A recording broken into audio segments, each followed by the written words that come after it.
Olá, seja bem-vindo ao dia 91 da nossa jornada de leitura bíblica. Mostra-nos o Pai. E estamos meditando, depois de ter lido o Pentateuco, como eu amo o Pentateuco, agora a gente está vendo como que os ensinamentos de Jesus é totalmente coerente com o Pentateuco. Estamos no Evangelho de Lucas, agora no capítulo 8, né? Para hoje, capítulo 8 e também no Salmo 29. Mas o que é muito legal, é muito incrível, é muito maravilhoso quando você faz essa leitura do Antigo Testamento, é, juntamente com o Novo Testamento, você começa a ver. E aí você começa a ver que Jesus, ele não está anulando nada do que foi dito no Pentateuco. Muito pelo contrário, Jesus, ele valida o que está sendo falado, o que foi falado no Pentateuco. Porque eu não sei se você sabe, mas o que nós conhecemos como Antigo Testamento era a Bíblia que Jesus lia. Oh! Não sei se você sabe, mas o que nós chamamos de Antigo Testamento eram os livros que os discípulos liam. Oh, que os apóstolos liam. Oh, descobriu o Brasil.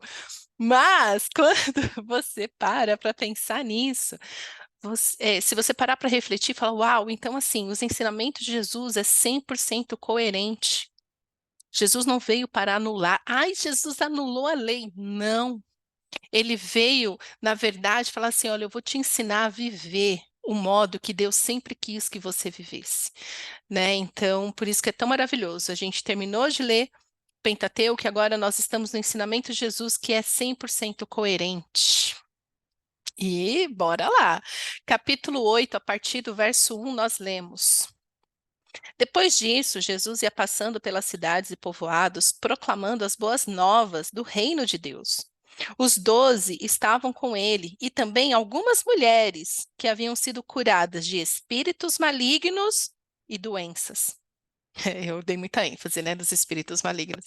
É porque assim, gente, vamos lá, né? Por isso que assim, leia a sua Bíblia, vai, para você não ficar refém dos loucos que existem por aí. Existe muita loucura, né? Inclusive, eu estava conversando com uma amiga esses dias, que eu falando assim, gente, o sobrenatural existe? Existe. As leis espirituais são verdadeiras? São verdadeiras. Mas o sobrenatural tem que andar de mãos dadas com a palavra de Deus. Porque senão vira teatro, vira loucura, né? Que é o neopentecostal, que é o ultra mega pentecostal, que é tudo sobrenatural, pessoas alienadas da realidade. Não tem nada de palavra bíblica e só quer se mover pelo sobrenatural, que acaba se movendo por onde? Pelo seu emocional. E aí tudo é emocional, tudo é emocional. Não. O nosso chamado é um chamado para viver em equilíbrio. O nosso equilíbrio está no temor do Senhor, no conhecimento da palavra. Mas sim, espíritos malignos trazem doença, então as pessoas precisam também ser curadas de espíritos malignos e de doenças. Olha essa divisão. Elas eram curadas de espíritos malignos e de doenças. Então, existe o orgânico e existe o espiritual. Existe o corpo, existe o sobrenatural. Como que você vai saber o que que é o quê? Na sua comunhão com o Senhor. Ele te mostrará. Porque Jesus é a verdade, o caminho e a vida. E se você buscá-lo, ele te trará clareza. Ok? Mas continuando, dessas mulheres maravilhosas. Maria, chamada Madalena, de quem haviam saído 7 demônios, mulher endemoniada, era, mas encontrou com Jesus, Jesus limpa tudo, de quem havia saído 7 demônios. Joana, mulher de Cusa, administrador da casa de Herodes. Susana e muitas outras. Essas mulheres ajudavam a sustentá-los com os seus bens. Olha a mulherada aí no empoderamento. A mulherada sustentava Jesus e os seus discípulos com os seus bens. Fala aí. Fala, eu quero saber em que lugar da Bíblia existe espaço para feminismo ou espaço para machismo? Não. O chamado para a generosidade de seja generoso com seus bens é para homens e mulheres, e aqui essas mulheres, uma vez tendo sido tocadas por Jesus com os seus bens, ajudava a sustentar o ministério deles.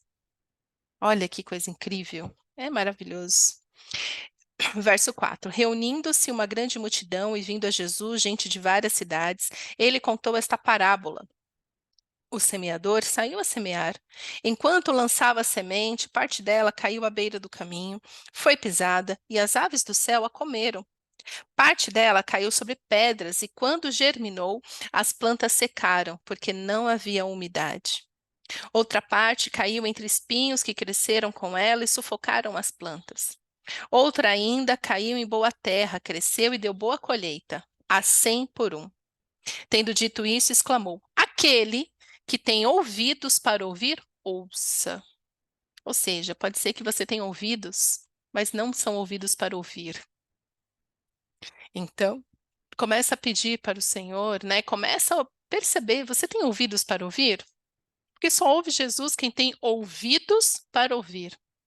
Eu sempre eu sempre paro aqui nesse versículo que eu fico assim, meu Deus, será que eu tenho tido ouvidos para ouvir? Porque assim, de fato, por muito tempo, eu estava tão ocupada com as minhas próprias demandas, com as minhas próprias mazelas, com as minhas próprias dores, com as minhas próprias expectativas, que eu não tive ouvidos para ouvir o Senhor. Os meus ouvidos estavam voltados para ouvir as minhas queixas, ouvir as minhas dores, ouvir julgamento das pessoas. O meu ouvido estava voltado para ouvir críticas, então tudo que as pessoas me falavam, eu tomava aquilo como uma coisa ruim.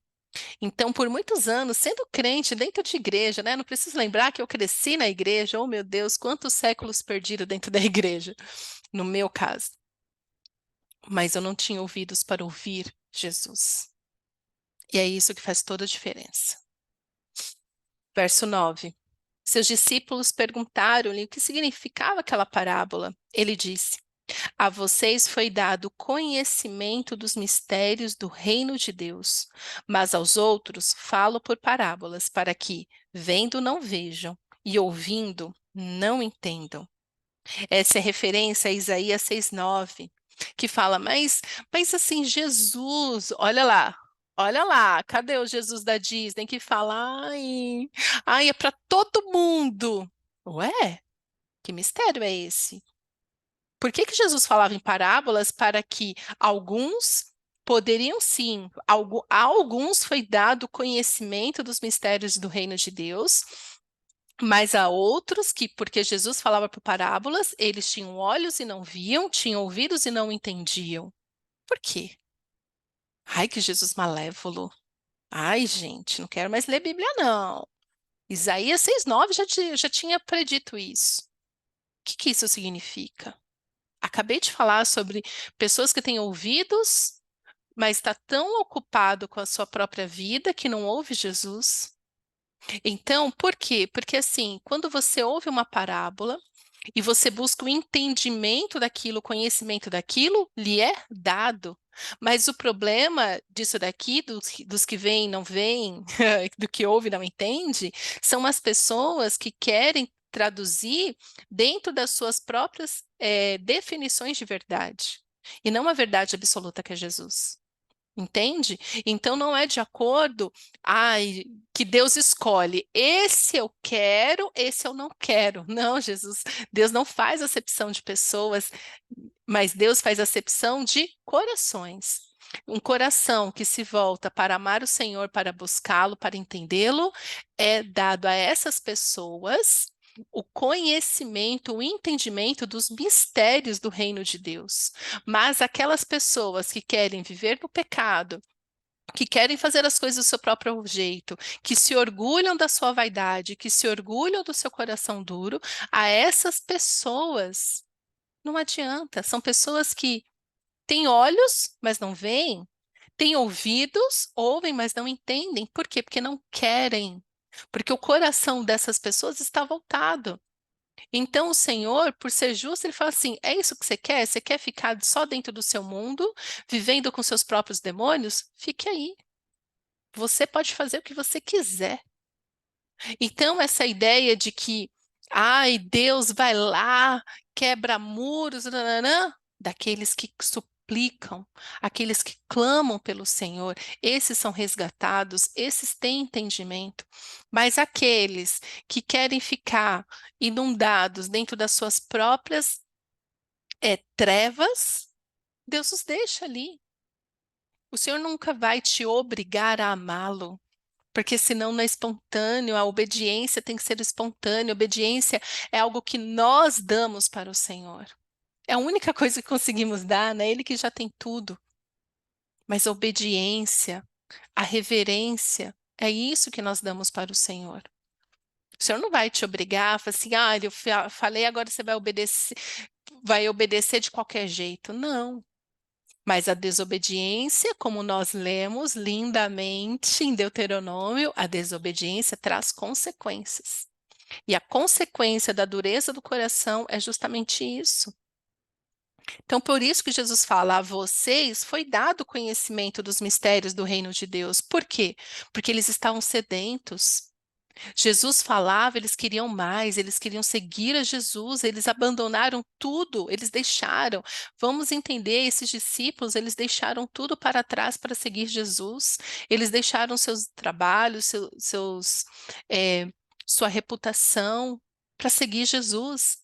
Então, a esses que optam, que decidem seguir Jesus, porque via em Jesus o Messias esperado, reconhecia em Yeshua o Messias, o Salvador, o Filho de Deus, a esses foi dado o conhecimento dos mistérios do reino de Deus.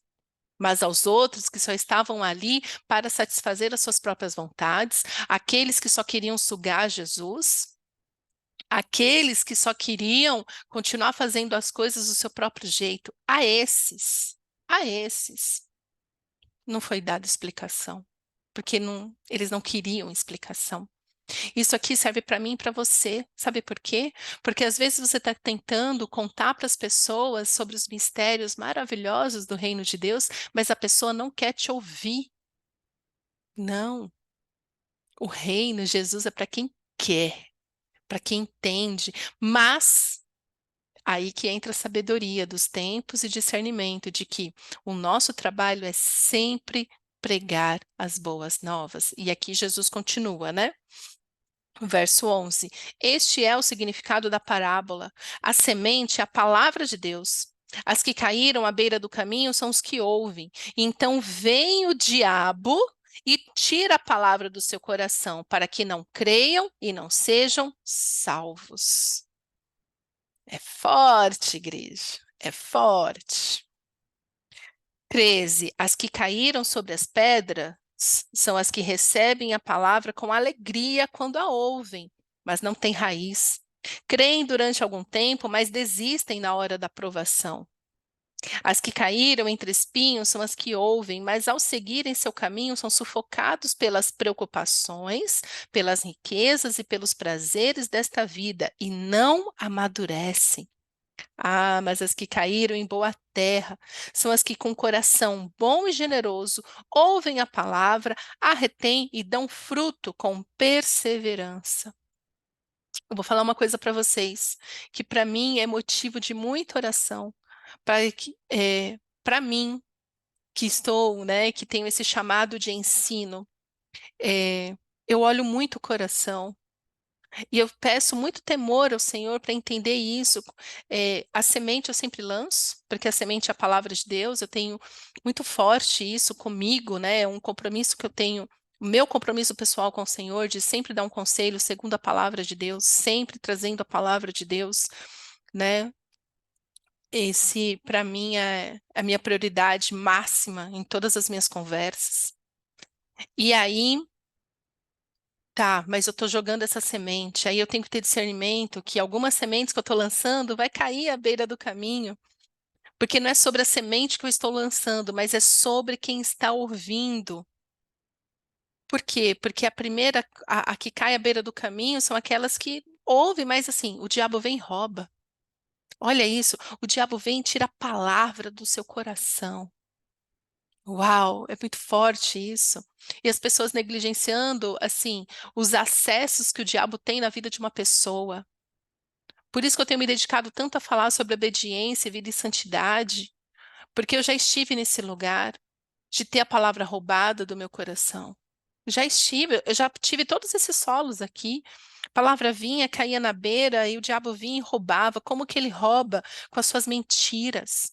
Com as suas mentiras, para que não creia e não seja salvo.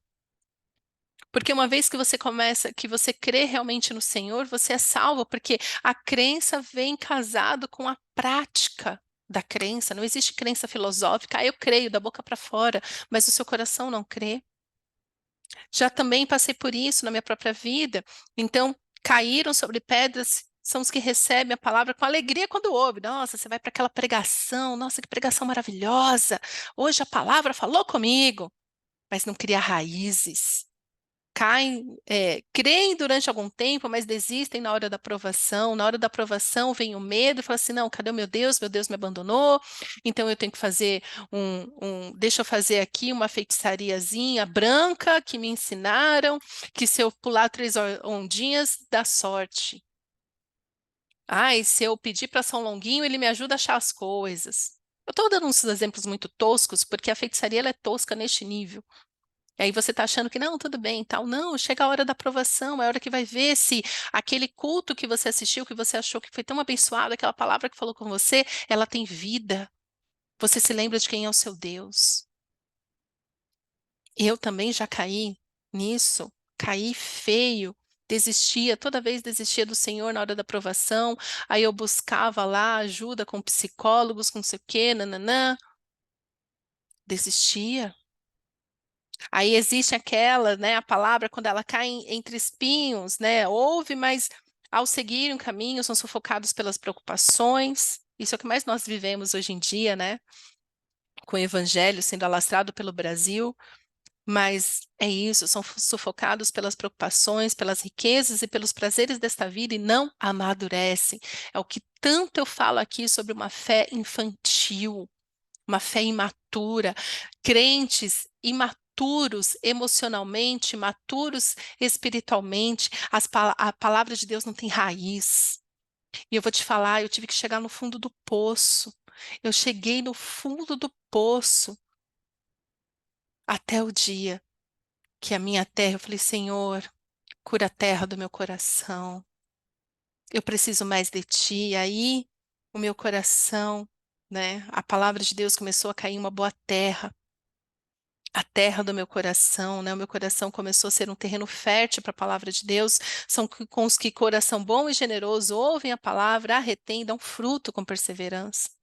Estou tão longe disso ainda, estou tão longe disso ainda, de dar todos os frutos que eu quero que dê. Mas eu te falo, ore, eu vou orar hoje pelo seu coração, que seu coração seja um terreno fértil para a palavra de Deus. Mas cuidado.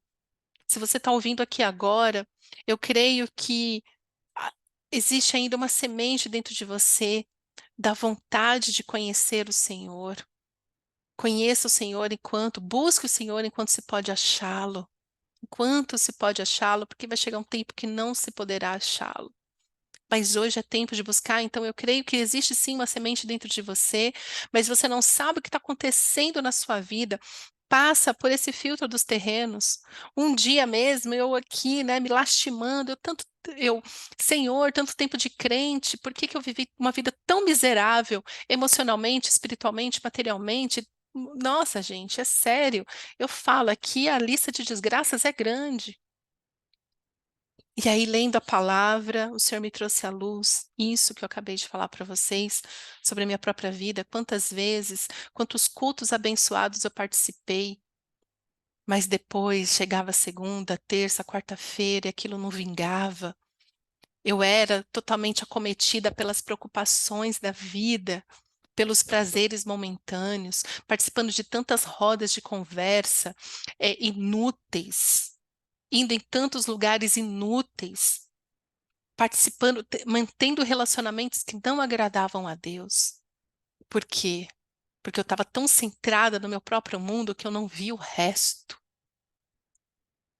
Mas eu continuava lá, e minha vida não ia para frente, minha vida não ia para frente, até que o Senhor me trouxe essa luz.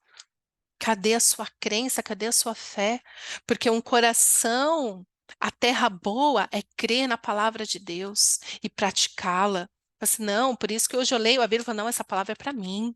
Essa verdade é para mim, e eu confesso ela na minha vida, eu creio que no tempo certo irá frutificar, porque é isso que a palavra de Deus diz. Você vai dar fruto no tempo certo. Então, semeie a palavra de Deus no seu coração, que no tempo certo ela dará fruto. Fruto de fé, fruto de paz, fruto de esperança, fruto de resiliência. Fruto, tem que dar fruto. Cuidado, cuidado para que você não seja mais um no meio da multidão. Cuidado, se qualquer coisa, você que tinha uma palavra tão rica, de repente é roubada do seu coração, que acesso que o diabo está tendo na sua vida para roubar a palavra de Deus que entrou no seu coração, mas já saiu. Quais são os acessos que o diabo tem tido ao seu coração, à sua vida? Por quê? Por que que você crê durante um, 2 dias, mas na hora da aprovação você desiste? Você já se esquece quem é o seu Deus? Sabe por que que você se esquece? Você nem sabe quem ele é de verdade. Para de ficar correndo atrás de prazeres do mundo. Eclesiastes já dizia: correr atrás da felicidade é como correr atrás do vento. Está correndo atrás de vento? Para. Busque o Senhor, para que assim, com coração bom e generoso, ao ouvir a palavra de Deus, você vai reter essa palavra, e uma vez essa palavra retida, ela vai dar fruto com perseverança. Perseverança. Amém? Ah, Yeshua, obrigada pelas tuas palavras, Yeshua, pelos teus ensinamentos. Eu quero te pedir, Yeshua, quero te pedir perdão. Perdoa, Yeshua, os nossos pecados, porque somos tão distraídos conosco mesmo. Andamos com ilusão, ilusão na nossa mente, ilusão no nosso coração. Seguimos a homens quando devíamos estar seguindo a Ti, somente a Ti, Yeshua. Eu te peço, vem com a Tua luz, vem com a Tua verdade. Joga sobre o nosso coração e mostra por que que não estamos dando fruto. Por que, Yeshua, que nós não conseguimos sair do lugar? Mostra quais são as portas que estão abertas e o diabo ainda tem invadido e roubado a palavra do nosso coração. Nos confronta, Yeshua, neste lugar de uma crença limitada que na primeira aprovação nós desistimos. Perdoa-nos e mostra-nos, Yeshua, por que que nós temos tido mais prazer nas coisas do mundo do que em Ti. Cura o nosso coração. Faz da nossa terra um lugar fértil para a Tua semente, Yeshua. A Tua palavra que é de vida. Faz o nosso coração um lugar fértil. Um lugar fértil para a Tua palavra, para que possamos reter e dar bons frutos. Abençoa-nos, Yeshua. Abençoa-nos com terreno fértil. É isso que te pedimos. Amém.